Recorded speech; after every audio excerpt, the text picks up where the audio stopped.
How's it going, YouTube? Honestly, I don't know how to start this video because I wasn't planning on making a video. I was building a Gundam, uh, the Destiny with the Zeus silhouette, and I chose a hard Gundam today because I wanted to numb my mind. I wanted to just pray and just ask him why everything's going on. I started and I got to a point I didn't expect. Sadness. There's just so many things going on in the world right now that are hard for me to comprehend because for the first time in my life I don't know how to explain it, but I take Jesus everywhere. Everything I do, everything I say, everything I think, I try to add Jesus into it. If I'm getting something to eat, hey, thank you for this food, Jesus. If you wouldn't have created the cow, I wouldn't have this burger. Thank you for playing this game. I remember when I was a little kid and I always wished of having a PC. It's amazing to be able to play this game. Thank you for this Gundam. Keep my hands busy while I'm stressed. Help my keep my mind numb while things are going on in the world that hurt. It's hard, and I wanted to numb my mind today. I started building the Gundam. I started praying, and basically conviction set in. It's time for me to say something.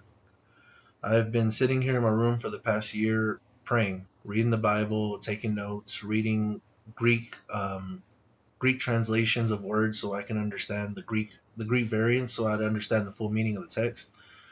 But most importantly, I've just been asking Jesus anything I read. If I read a psalm, Jesus, what does this mean? And I don't know how to explain it, but it feels like I know it. And finally, after a year of doing that, I feel comfortable coming on here and telling you my experience. And my experience is I laid everything on the cross and he died for it. I was a bad person. I was a manipulator. I was lustful. I was not a good person. And Jesus still reached his hand in my life and pulled me out specifically. I owe everything to him. That's why I'm doing this. I wanted to come on YouTube to show off my Gundams, show off my Pokemon cards, but that was all pride. I wanted to do things that I wanted to do, and I never really thought what Jesus wanted me to do. So last year I started making AI videos, and it got to the point where it became a schedule. So I realized I was complacent, and I stopped. Now, a year later, I don't know how to feel. The first time in my life, I let the Holy Spirit lead me, and outside in the world, I just see the enemy, and it's hard. But the hardest thing right now is seeing people that say that they're Christian and not showing love.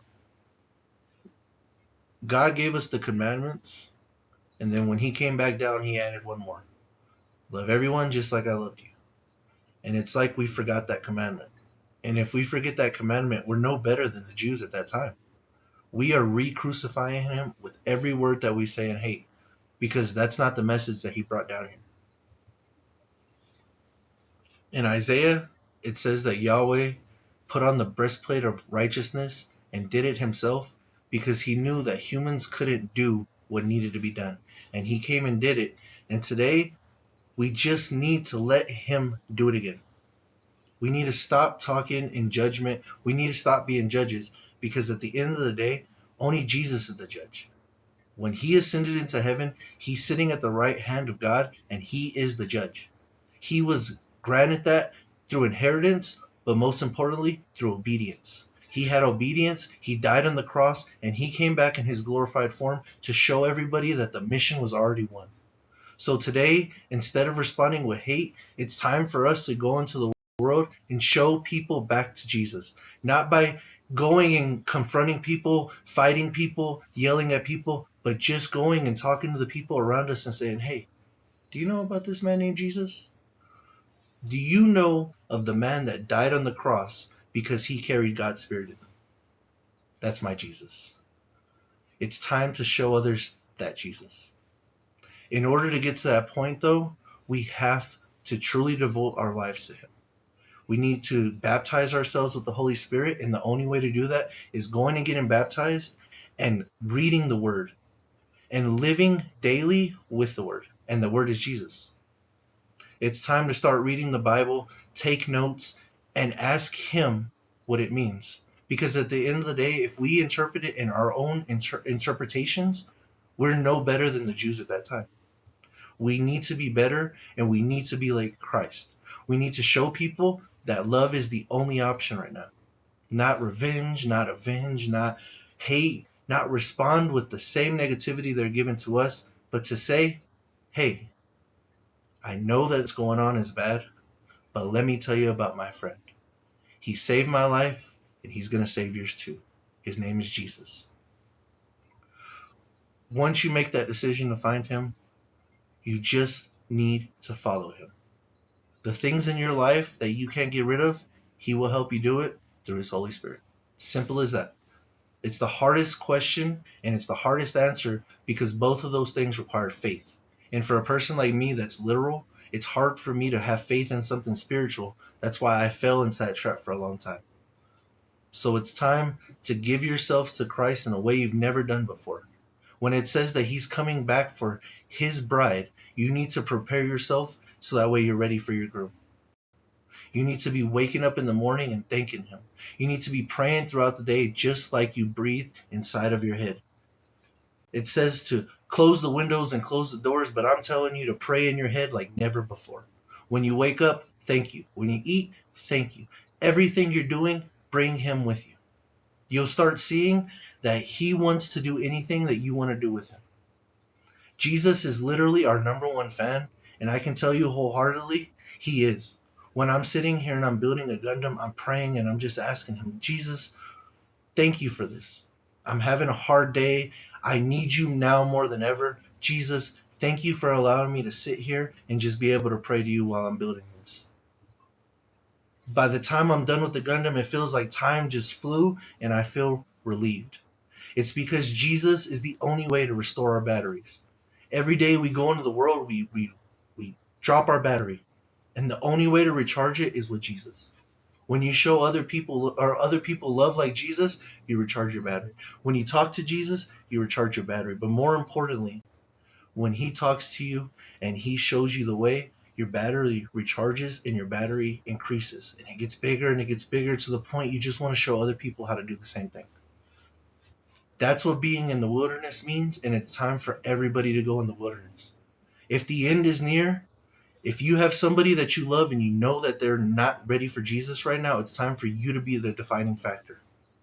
You need to show them love in a way they've never seen before. So when they ask why, the only answer that's going to matter is, let me tell you about Jesus. That's how we're going to change the world.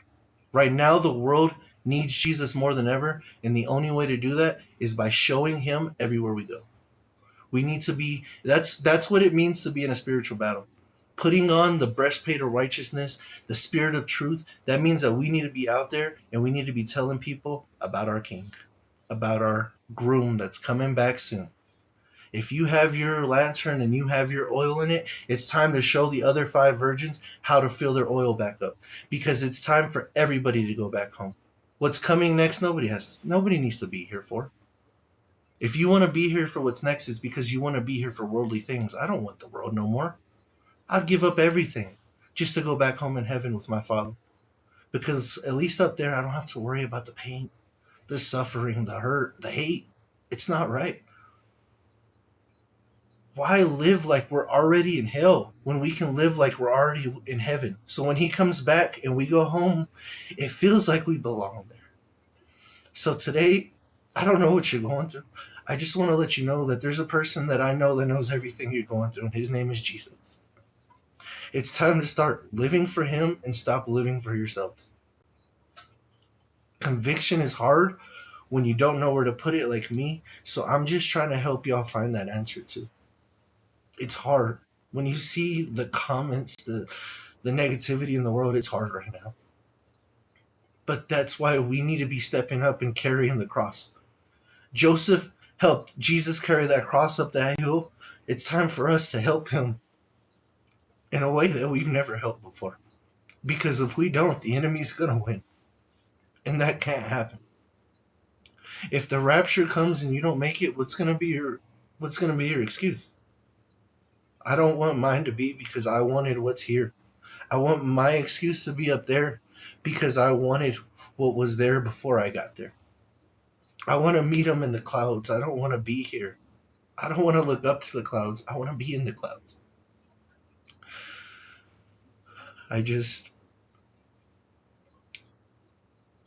I wish I could tell everybody individually, but I can't. The only thing I can tell you is it's time to turn back to. I love you all, and I really pray that you all find them in your own way. But more importantly, that you get the ones that you love around you and you show them the way too. Because if you want them with the rapture, sometimes we got to be the ones to do it. And it's hard and it's mentally tiring. But that's what it means to carry the cross. So thank you for listening to this. And I really hope you show others Jesus today. I love you all. Goodbye.